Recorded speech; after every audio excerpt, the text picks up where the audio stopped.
Enzimas, cinética enzimática y regulación de la actividad enzimática. Expone Dania Raquel Martínez Rosas.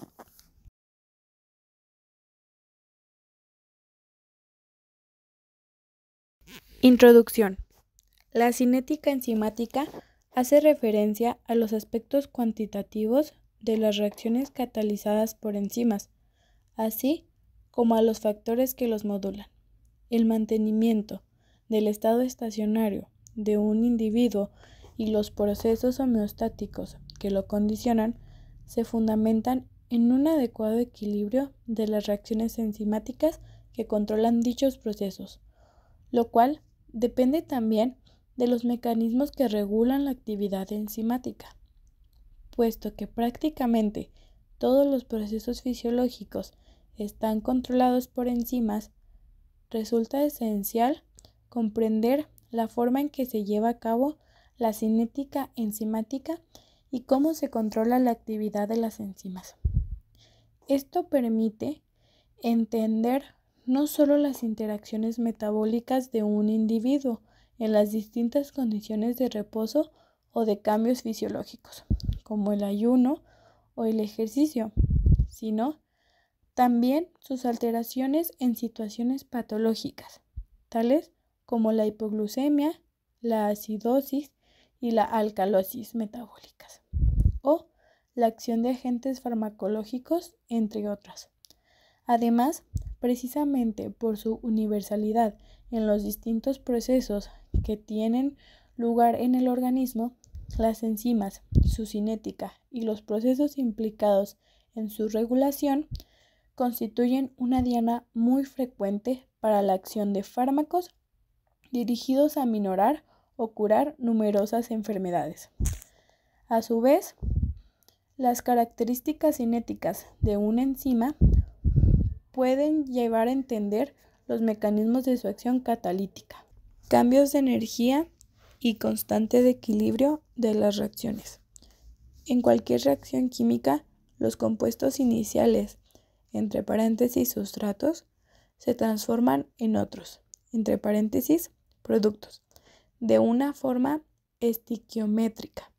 Así, por ejemplo, en una reacción con dos sustratos, entre paréntesis A y B, de los que reaccionan una molécula de cada uno, se llegan a formar una molécula de cada uno de sus dos sustratos, entre paréntesis C y D.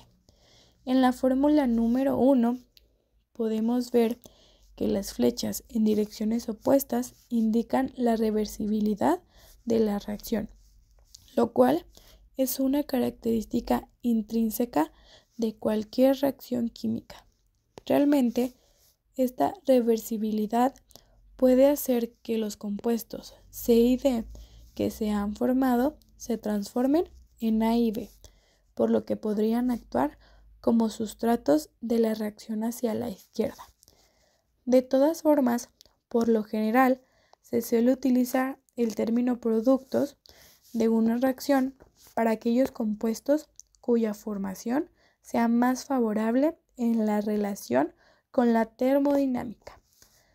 Cuando el desplazamiento en una dirección de una reacción es favorecida termodinámicamente, suele indicar la flecha en una sola dirección, ya que considera que es prácticamente irreversible, como podemos ver en la fórmula número 2.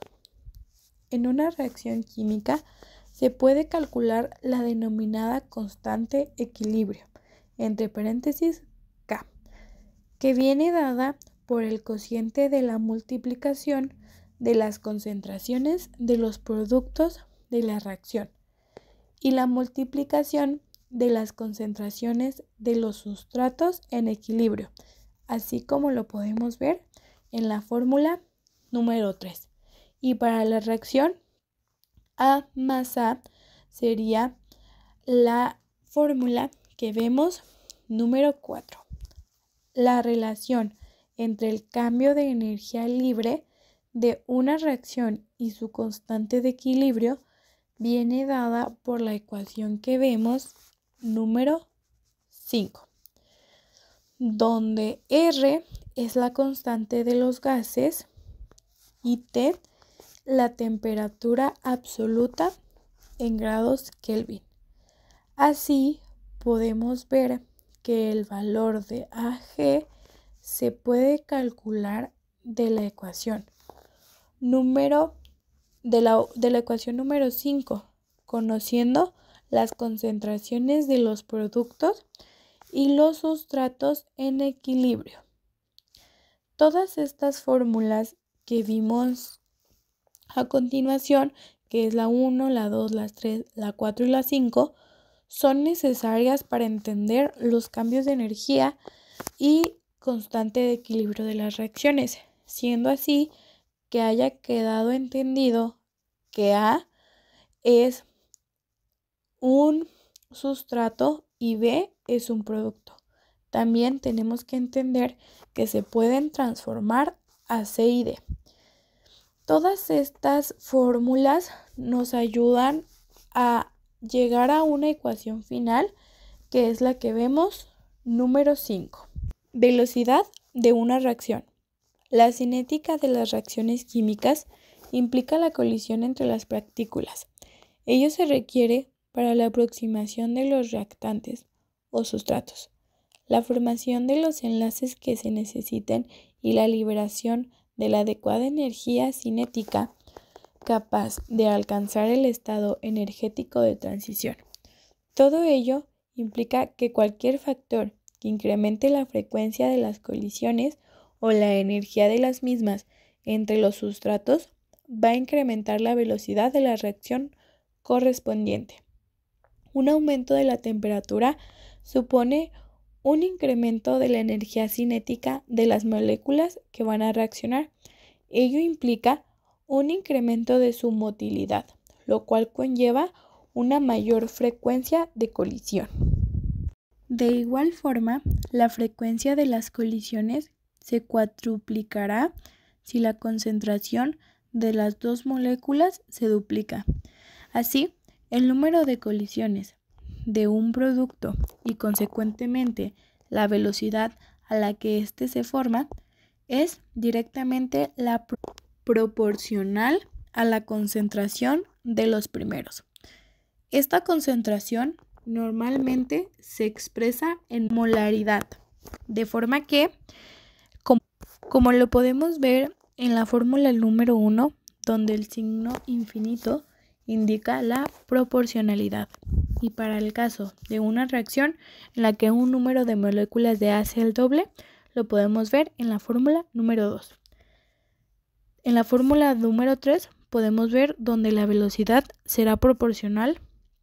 Y en la fórmula número 4 podemos ver de forma general cuando son N moléculas de A las que reaccionan con M moléculas de B. La reacción será como la fórmula número 5 y su velocidad como la fórmula número 6. En estas expresiones, el signo de proporcionalidad puede reemplazarse por el de igualdad cuando se tiene cuenta la constante de la reacción, que es función de la afinidad de los compuestos reactantes. En este caso, la velocidad de la reacción será como la fórmula número 6. Igualmente, puesto que todas las reacciones son de alguna forma reversibles, la velocidad de esa misma reacción hacia la izquierda será como la fórmula número 7. Cuando la reacción llega al equilibrio, las velocidades hacia la derecha y a la izquierda se igualan, es decir, como lo podemos ver en la reacción número 8, lo que es igual a la siguiente reacción, de forma que se puede ver como en la siguiente reacción, que sería la número 10. A su vez, puesto que el cociente de dos constantes es constante del cociente, precisamente la constante de equilibrio de la reacción, y así lo podemos ver en la fórmula número 11. Debe tenerse en cuenta que el equilibrio es una situación dinámica, de forma que aunque no haya cambio en las concentraciones del producto o de los sustratos, tanto uno como los otros están continuamente intercambiándose. A su vez, si el valor del constante de equilibrio es superior a la unidad en el equilibrio de la reacción, está desplazada hacia la derecha, y a la inversa, si es menor que la unidad en el equilibrio, la reacción está desplazada hacia la izquierda. En el caso de las reacciones catalizadas por enzimas, una característica fundamental es que la enzima puede tener cambios estructurales transitorios en el transcurso de su acción catalítica, pero al final de la reacción, su estructura permanece igual a como estaba al inicio, y de esta forma puedo actuar sobre un nuevo sustrato. Así pues, la reacción la podemos ver ilustrada en la fórmula número 13, donde A y B son los sustratos, E la enzima y P el producto de la reacción, siguiendo el mismo razonamiento que se indicó en las diapositivas anteriores, viéndolo reflejado en la fórmula número 14. Y para terminar, tenemos la fórmula número 15, que es el valor de E, en numerador y denominador se anula la K de la reacción, lo cual pone de manifiesto que la presencia de la enzima no afecta a la constante de equilibrio de la reacción. Factores que condicionan la efectividad de las reacciones catalizadas por enzimas. Como primer factor, tenemos la temperatura. En cualquier reacción química, la velocidad es función de la frecuencia de colisión entre los sustratos, la cual se incrementa por la temperatura. De igual forma, en una reacción enzimática, la eficacia de la interacción entre la enzima y el sustrato aumentan en función de la frecuencia del movimiento de las moléculas, lo cual es también dependiente de la temperatura. Consecuentemente, incrementos de temperatura dan lugar a un aumento de la velocidad de la reacción enzimática. Sin embargo, dada la naturaleza proteica de las enzimas, el incremento de la temperatura puede alcanzar valores en los que se lleguen a distorsionar las interacciones no covalentes, que mantienen la estructura tridimensional de la enzima. En estas condiciones, la molécula de la enzima se llega a desnaturalizar con la siguiente pérdida de su actividad catalítica. La curva de la velocidad de la reacción enzimática frente a la temperatura se representa en la imagen que pusimos en esta diapositiva. Los valores de esta figura varían de unas enzimas a otra, de forma que la temperatura a la que la enzima alcanza su mayor eficacia catalítica se denomina temperatura óptima, que es característica y específica por cada enzima. A su vez, la fase en que aumentos de la temperatura dan lugar a incrementos de velocidad puede ser cuantificada por el término denominado. La mayor parte de los cambios moleculares que tienen lugar en la acción catalítica de las enzimas implica modificaciones en la concentración de iones de hidrógeno. De hecho, la situación en que se encuentran los residuos de aminoácidos que forman los grupos catalíticos del sitio activo de las enzimas dependen del pH del medio. En la imagen podemos ver el efecto del pH en la velocidad de dos reacciones catalizadas por dos enzimas distintas, pepsina y quimotripsina. La interacción de la enzima con su sustrato depende de la carga de ambas moléculas, lo cual es dependiente del pH del medio. Como se puede observar, el pH óptimo de máxima efectividad varía de unas enzimas a otras. Concentración del sustrato. Para enzimas que tengan varios sustratos, las consideraciones que vamos a hacer a continuación son también válidas, en condiciones que las concentraciones de sustrato son bajas. La velocidad inicial de la reacción aumenta a medida que aumentan las concentraciones del sustrato. Gráficamente, el sistema funciona como se resume en la siguiente imagen, donde se pone en manifiesto que normalmente la concentración de la enzima es muy inferior a la del sustrato, y a bajas concentraciones de este todavía quedan bastantes moléculas de la enzima a las que las moléculas de sustrato no han logrado acoplarse. También podemos ver las 3 distintas fórmulas que son necesarias para entender y completar la concentración del sustrato. Camila Soto González.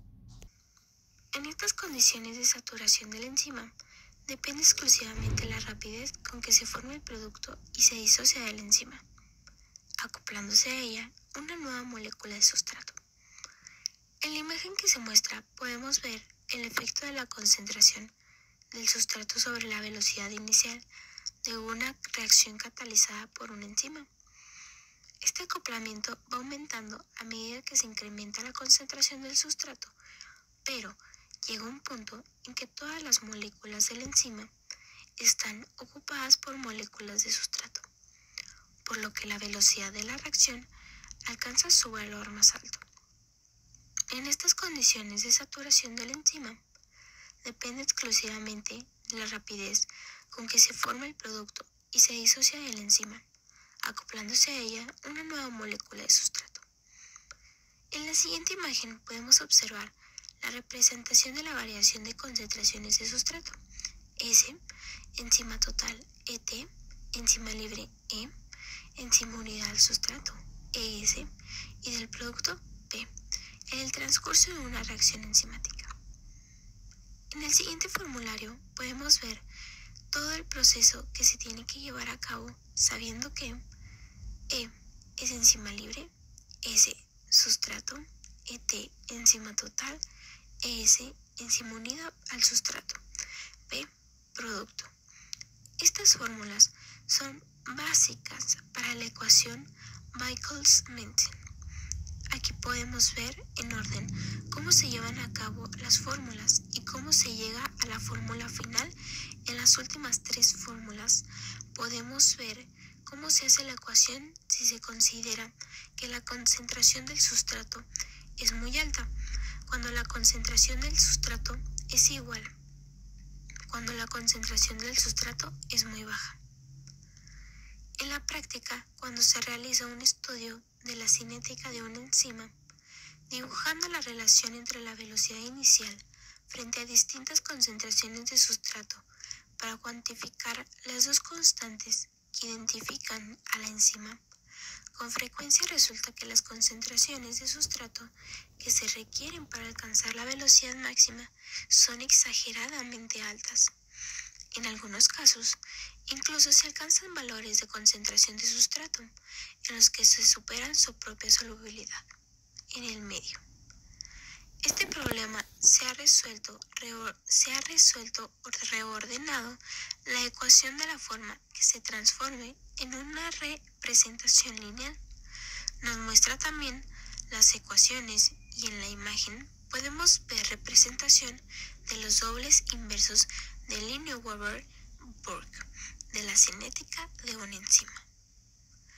En cualquier reacción enzimática que se lleve a cabo en presencia de concentraciones altas de sustrato, de forma que éste no sea limitante, se puede representar la formación del producto en función del tiempo. En la primera imagen podemos ver la representación de Hadi-Hofstee de la ciencia de una enzima.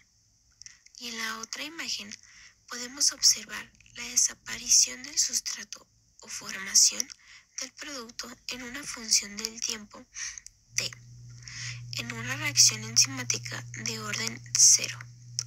Es decir, cuando la concentración del sustrato es considerablemente alta, de forma que la velocidad de la reacción es independientemente dicha concentración. Como se ha comentado, la cinética que se ha descrito arriba corresponde a reacciones simples de único sustrato. Sin embargo, en la mayoría de las reacciones enzimáticas participan 2 o más sustratos con la formación de varios productos. Desde el punto de vista cinético, en estos casos pueden considerarse que de los distintos sustratos solamente es uno el que limita el proceso. de forma que los otros sustratos se encuentran en tales concentraciones que no afectan a la velocidad de la reacción. De hecho, esto ocurre incluso en condiciones fisiológicas, como es el caso de la hidrólisis de una proteína, en la que los dos sustratos son la proteína y el agua, con la formación de dos productos, que serían los dos péptidos que se forman. El estudio de los inhibidores de la acción catálica de las enzimas permite profundizar en el mecanismo de la acción enzimática. Distintos tipos de inhibidores, pero de una forma general, la inhibición enzimática puede ser reversible o irreversible. Hay varios tipos, como la inhibición irreversible.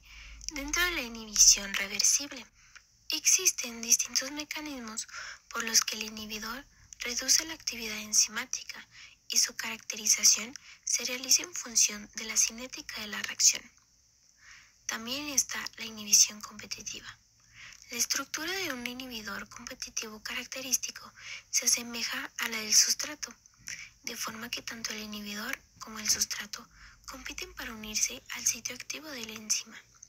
Seguimos mostrando las fórmulas para la inhibición reversible y la inhibición competitiva en la imagen de la parte de arriba.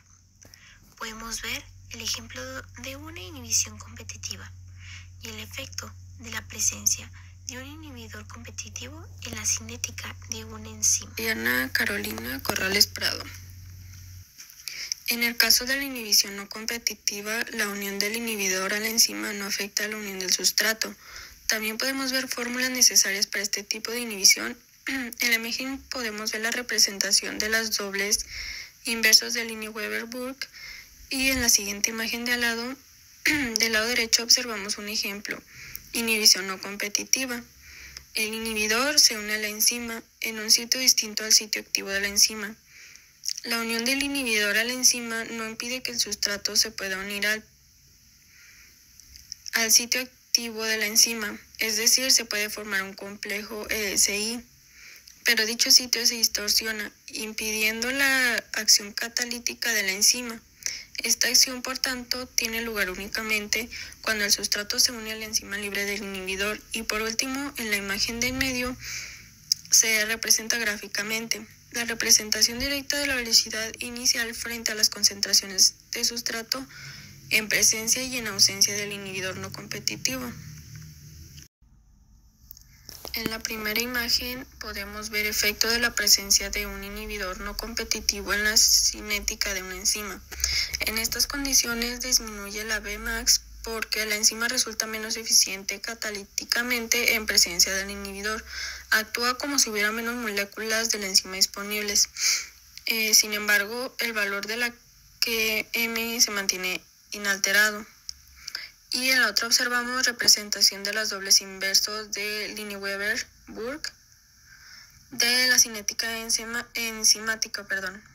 En presencia de un inhibidor no competitivo, la enzima para el sustrato, e incluso hay inhibidores que muestran características de una mezcla de inhibición competitiva y no competitiva.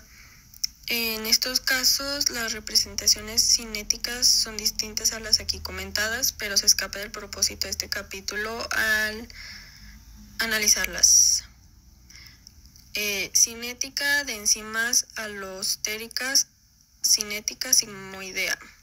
Podemos observar dos imágenes. La primera muestra la representación de una cinética sigmoidea, característica de las enzimas alostéricas. En esta cinética, la concentración de sustrato que corresponde a la mitad de la velocidad máxima, y en la segunda es la representación lineal de la ecuación de Hill, ecuación 58. En el texto, utilizada para cuantificar el valor de S50, que a veces se expresa como K0,5, el cual corresponde a la concentración de sustrato que produce la mitad de la velocidad máxima. En esta representación también se puede medir el grado de cooperatividad que viene dado por la pendiente de la receta. Las enzimas que muestran una cooperatividad positiva en la unión del sustrato presentan una cinética sigmoidea cuando se considera la relación entre su velocidad inicial y la concentración del sustrato, como se muestra en la figura 4.15 para el caso de una interacción homotrópica. En este caso conviene tener en cuenta varias características. El sustrato funciona como un modulador de la enzima, de forma que la unión del sustrato a un sitio de unión incrementa la unión del sustrato a otros sitios. Ello hace que cuando aumenta la concentración del sustrato se produzca un importante incremento en la velocidad de la reacción, lo cual da lugar a una curva sigmoidea. La concentración del sustrato, que corresponde a la mitad de la velocidad máxima que se denomina K0.5 en vez de kilómetros. Aquellas reacciones que en una célula viva están interconectadas entre sí constituyen una vía metabólica, la cual normalmente incluye numerosas enzimas. Sin embargo, un control eficaz de la vía se realiza mediante la regulación de un escaso número de enzimas. Por lo general, el control más eficaz se ejerce sobre la enzima que cataliza la denominada reacción o etapa limitante, la cual se puede identificar por una o varias de las siguientes características que le diferencian del resto de las reacciones en la vía metabólica. Normalmente está catalizada por la enzima de la vía que presenta la Vmax más baja. Es la reacción que se encuentra más desplazada del equilibrio. Es frecuente que se encuentre próxima a una ramificación o encrucijada metabólica.